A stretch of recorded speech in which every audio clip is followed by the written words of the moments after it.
Next, Mary Backstage, Noble Wife. The story of America's favorite family of the Footlights and of their fight for security and happiness against the concrete heart of Broadway. A television special based on the Backstage's recent African safari was shown in the early morning hours of the Saturday following Thanksgiving. And right now it's Monday at their home in Skunkhaven. Mary and Harry, along with Pop and Calvin, discuss the show with its producer, Greg Marlowe, as we hear...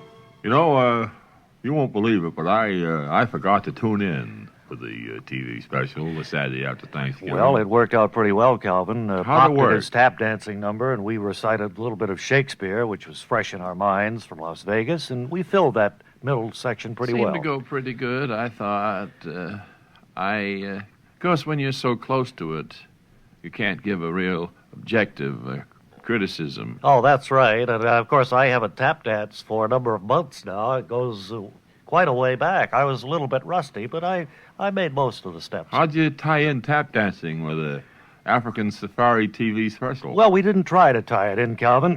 When the first reel finished and the second commercial was over, we just came on live, looked into the camera, we winked, and then we said, we'd like to do a little bit of Shakespeare for you for variety. And everybody seemed to enjoy that. They sat back, didn't say much. I am waiting for Dwayne Pixley to call from the network. He's got the latest breakdown on the audience. Oh, boy, they get a rating that quickly, Greg, do they can get it overnight, you know. Say, maybe that's your call now. Let me answer it and see. Okay, fine. Maybe it would be Dwayne Pixley. Probably is Dwayne Pixley. Yeah. Hello? Yes, who's calling, please? Dwayne Pixley, I imagine. Yes, Dwayne Pixley. Just a moment. Greg is right here. Fine. How's everything, Dwayne? Oh, go ahead. Hello, Dwayne. Yes. Pretty well, thank you. Oh. Look at Mr. Marlowe's expression change from happiness, carefree responsibility, yes, to one of frowning contemplation. He's writing them down. Oh. I'll look over his shoulder here. Maybe they're not as bad. How do they look? Let me take a look. Maybe you're reading them wrong. Oh. Yeah. No. Yes, Dwayne. Well, I'll be in there tomorrow. Doesn't sound too good, does it, Harry? Thank you for calling. Well, I don't know. Goodbye. Well, what Greg, was that? That was, certainly wrote down a Dwayne. lot of numbers there. You didn't register very high in the ratings that Saturday morning after Thanksgiving. Well, really? By that you mean we weren't equal to the other networks or what they were carrying? You mean some of those little cartoon things got, as they term, a larger share of the audience? I can't imagine a big television special like the Backstage's Safari show being beaten by animated cartoons. Oh, well, I know I forgot to turn on my TV set, so there was one listener you didn't have, or viewer. Of course, there was a 20-minute section in the middle of the show where I tap danced and Mary and Harry did Shakespeare. That might not compete with animation too well. Well, out with it, Greg. You sound as if you're holding something back from us. Give us the bad According news. to Dwayne, this is the first time in history that they could figure that there was no sampling discovered watching our special. Uh-huh. By that you mean no one was watching the network we were on? You mean nobody was watching our program? Precisely. Well, the engineers were watching it in the control room, but they don't fill in on the rating, I guess, do they? Here in New York, you had 0 women between ages 18 and 25. 0 men between 18 and 25. How about the 25 to 49 group? But in the 25 to 49 group, you had 0 women. And in the men, I know 0. That's right, Mary. I saw you writing down all those zeros, and I began to think you were just making a little design there, kind of doodling as he was telling you about the show. Dwayne said he himself didn't watch the show. So, I don't think TV is the answer for us. You mean they won't be asking us to produce another special of any kind in the near future? I don't know as TV is the end-all. I mean, we could do lots of other things. Oh, there are other fields to conquer. Like what? Yes, like what, Calvin? Yeah, like what? Well, let's go in the restaurant business.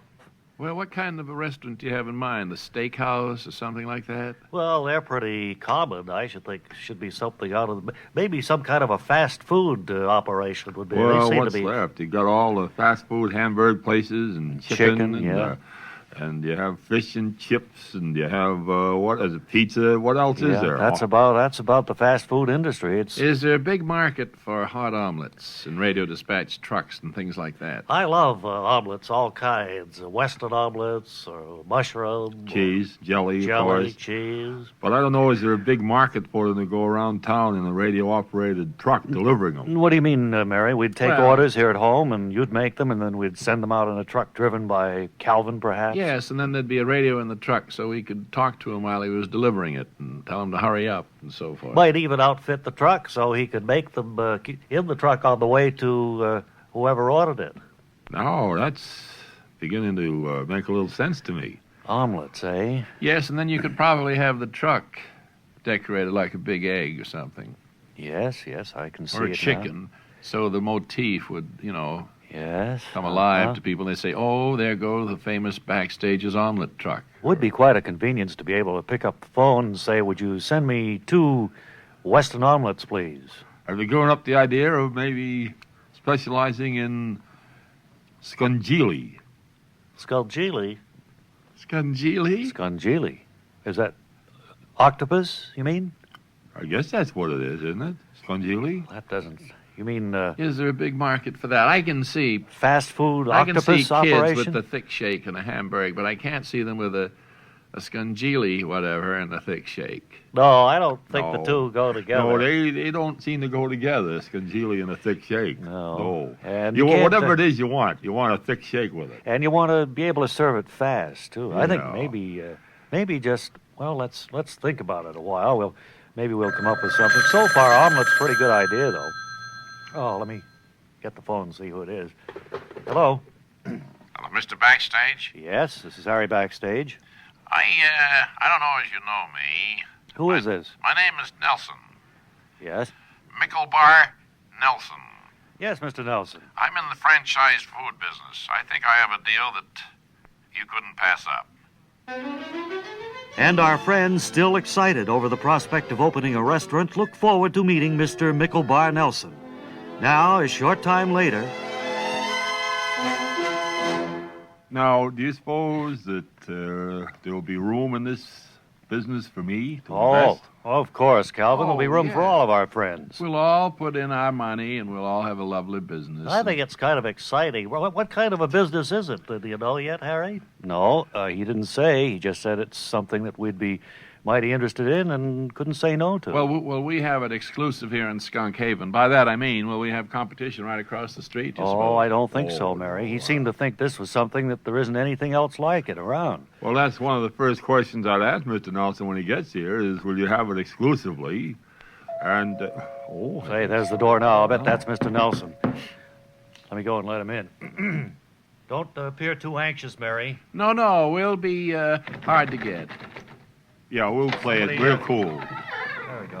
Hi. How do you do, sir? How do you do? I'm handsome Harry Backstage, Broadway star, beloved idol of a million other women. This is my wife, Mary. How do you do? This is Calvin Hookoven, our next-door neighbor and How pop do you do? beloved, Hello? stage doorman. How do you do? How do you do? Here's Sit my down. card, Mr. Sit Backstage. down, Mr. Nelson. I'm in the franchise fast food business. You know, it's such a coincidence And, that you called just as we were talking about the very The, same thing.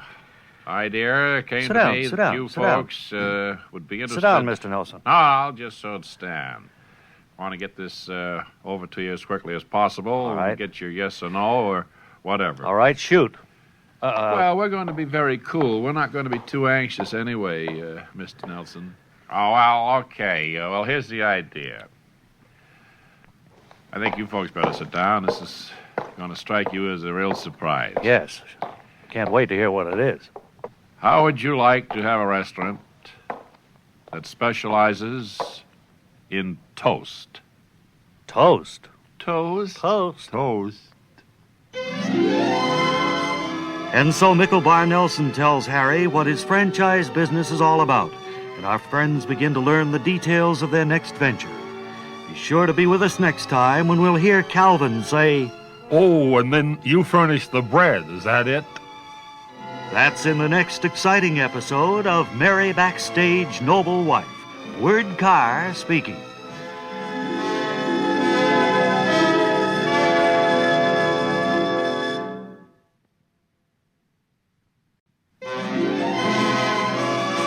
New Year's Eve in Skunk Haven, an opening night for Mary and Harry's fast food restaurant, the House of Toast.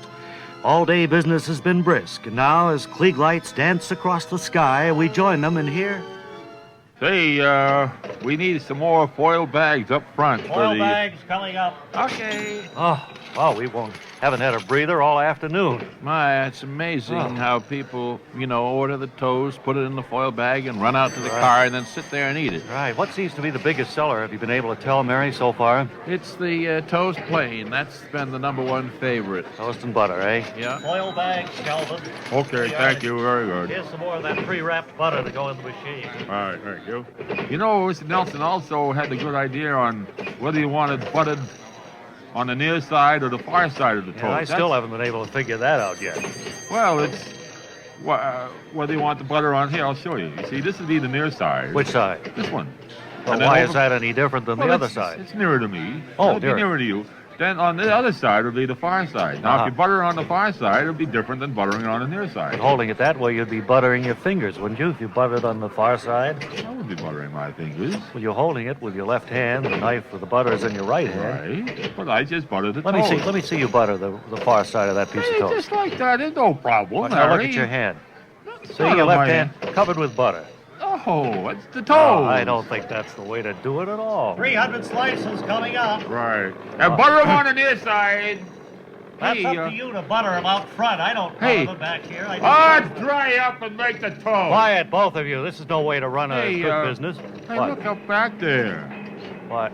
A lot of earth-moving equipment. They're going to put in a parking lot, I suppose, for us. Maybe it'll be a shopping mall. Will bring us a lot more customers. Now, isn't that a stroke of luck? People can do their shopping and come over here for a piece of toast afterwards. Right. Oops. Hit the toaster. I think we've struck some good luck at last. And so our friends notice some earth-moving equipment being brought up a few yards to the rear of the House of Toast.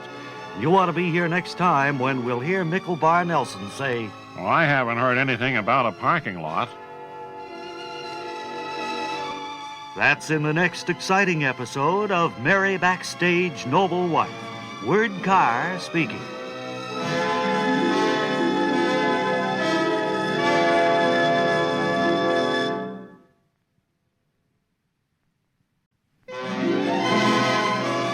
It's early afternoon in the richly appointed Manhattan office of Greg Marlowe, young playwright secretly in love with Mary.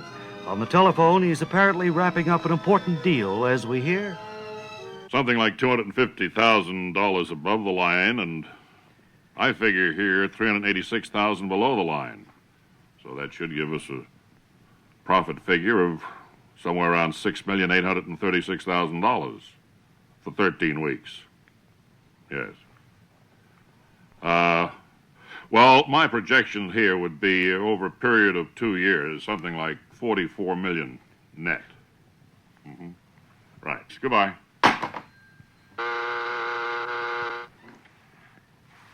Yes. Mr. Marlowe, there's a Harry Backstage to see you. Oh, send him right in. Thank you. Come in, Hello, Mr. Marlowe. Harry. Do you remember me, Harry Backstage Jr.? Why, Harry Backstage Jr. Guess you thought it was my dad, the famous Broadway star, beloved Well, idol of a million other women. I certainly did. This is my friend Neil. Neil, Hi. say hello to Greg Hi. Marlowe, Hi, young Mr. playwright Marlowe. secretly in love with my mother. Hello there. Hello, Neil. No, I haven't seen you, Harry Jr., since, I guess your christening. Yeah, You've changed quite a bit. I don't remember that. I've been away for a while. Yeah, he's been away, Mr. Marlowe, for a long time. You And know I where he came- was? He was digging I'll tell him, Neil. for exotic shells and dry tortugas. I was digging for exotic shells, and you'll never guess where, Mr. Marlowe. Where, dry tortugas? Dry tortugas. Mm-hmm. And I came home to Skunk Haven. I saw the lights on, came in, and lo and behold, there's my schoolmate, Neil. I was there, and nobody else was there. And he said to me, he said, Mr. Marlowe, he said, Neil, where's my parents?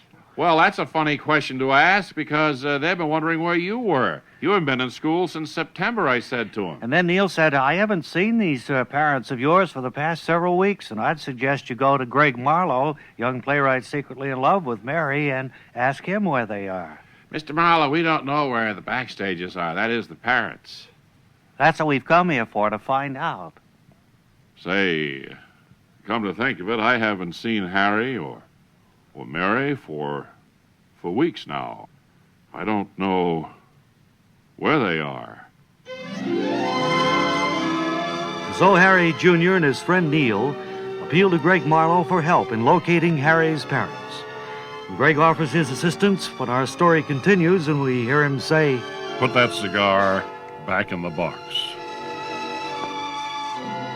That's in the next exciting episode of Mary Backstage Noble Wife. Word Carr speaking.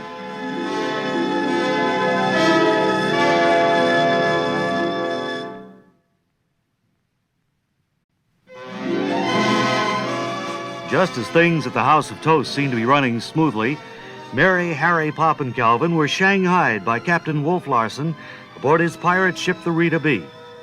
Now, nearly 24 hours at sea, the captain calls for all hands on deck as we hear... Now then, I want you all to listen and listen real hard. I'm handing out some chores today to my new crew members. Now then, you, Ms. Backstage, you're handy with a paintbrusher here. Mary's a very good painter, Captain Larsen. I've done, kitchens and bedrooms, things like that. Very good. Then, you're just the one we want to get up there and paint the crow's nest. Why, that's a good 100 feet in the air, Captain Larsen, up that mast. How do I get up there? Why, you climb up, ma'am.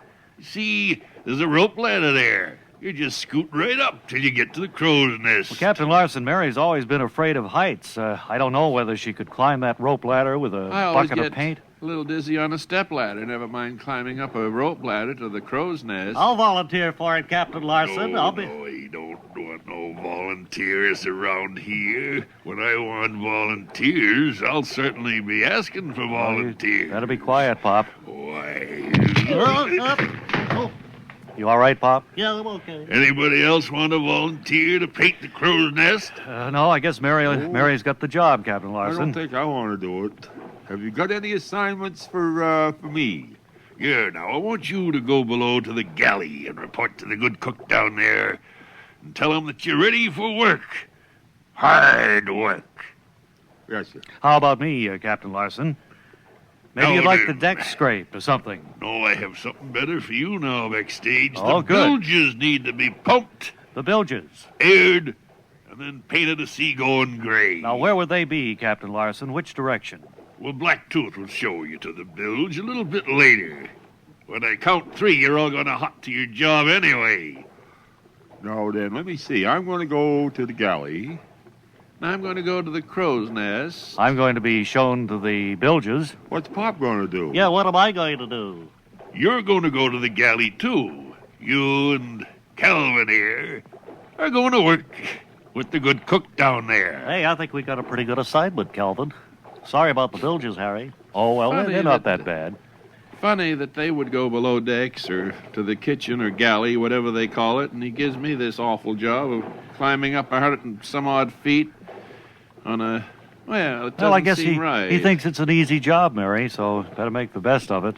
All right, now, you all got your assignments, ain't you? Yep, we do. All right. When I count 3, move. What? And so Captain Larsen hands out the assignments to our friends, and Mary begins to climb the rope ladder to the crow's nest. You'll want to be here next time when we'll hear Calvin say... Would you pass the salt, please? That's in the next exciting episode of Merry Backstage Noble Wife. Word Carr speaking.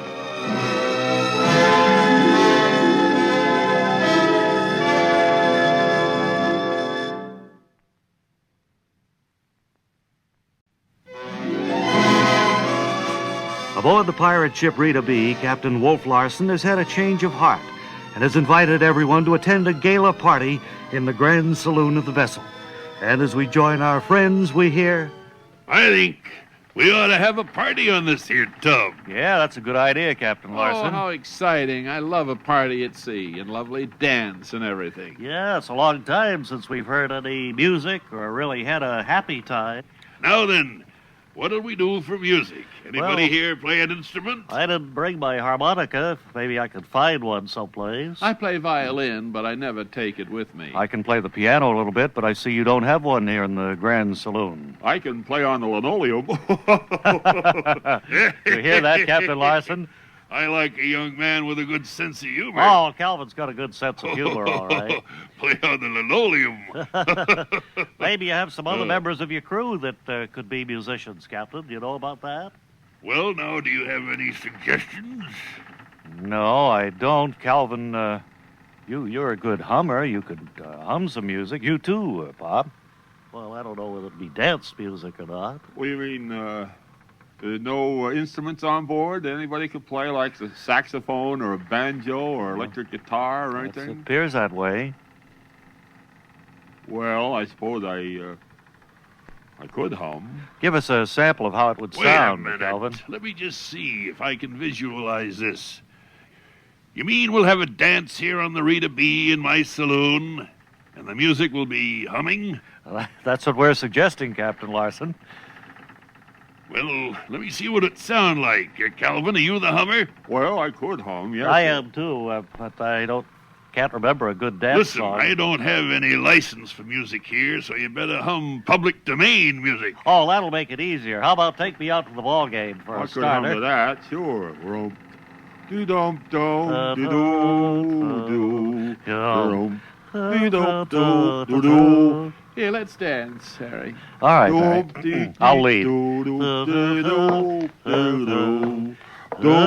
How do you like it, Captain Larson? Not bad at all. Oh, keep... How many of these public domain songs can you hum? Oh, I guess there's quite a few of them. Oh, I'm thinking offhand, there's like Annie Laurie and, Old folks at home, Old all Folks those at Stephen Foster Home. things are PD. Are they really? Sure. Well, so we'll we have a- wouldn't have any trouble filling up a little, well, maybe 3 or 4 dances.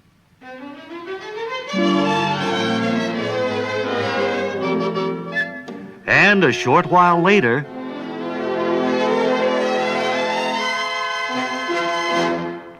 Dum dum dum dee dee dum dum dum dum dum dum dum dum dum dum.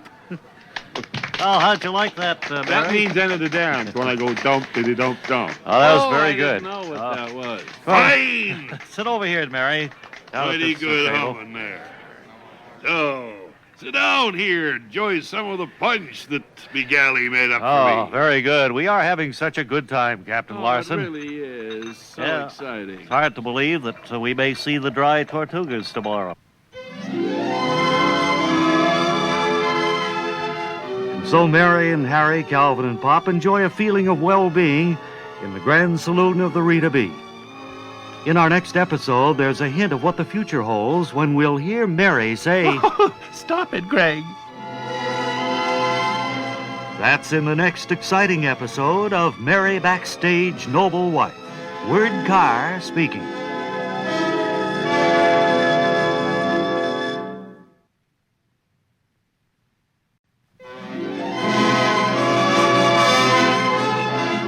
It's holiday time in Skunkhaven, and Mary, Harry, Pop, and Calvin are just settling down in the backstage living room after a delicious dinner prepared by Mary.